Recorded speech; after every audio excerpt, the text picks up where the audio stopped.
ஒரு நேரத்தில் பச்சை மரங்களால் சூழப்பட்ட ஒரு அழகான கிராமம் இருந்தது. அந்த கிராமத்தில் ஒரு சின்ன பெண் இருந்தாள்.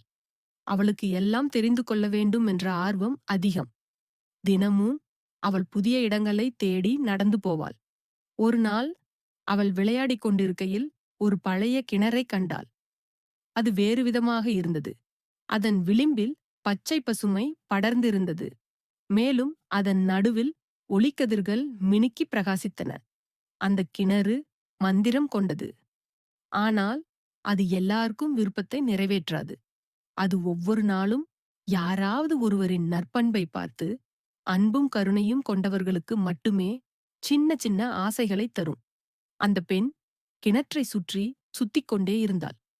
பக்கத்தில் இருந்த ஒரு பச்சை கிளி பறவைக்கு அவள் தண்ணீர் கொடுத்தாள். ஒரு ஆடுக்கு பசுமுள்ளிக்கு சாப்பாடு போட்டாள். அந்த நேரத்தில் கிணற்றிலிருந்து ஒரு ஒளிச்சீட்டு வந்தது.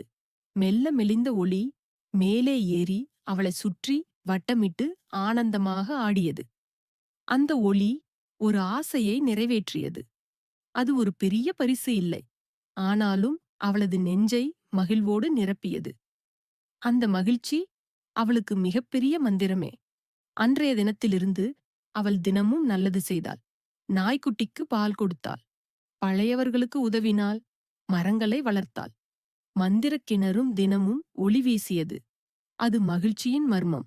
அது நம்மிடம் சொல்வது ஒன்றுதான்: அன்பு ஒரு மந்திரம்தான். இனிய கனவு காணுங்கள்.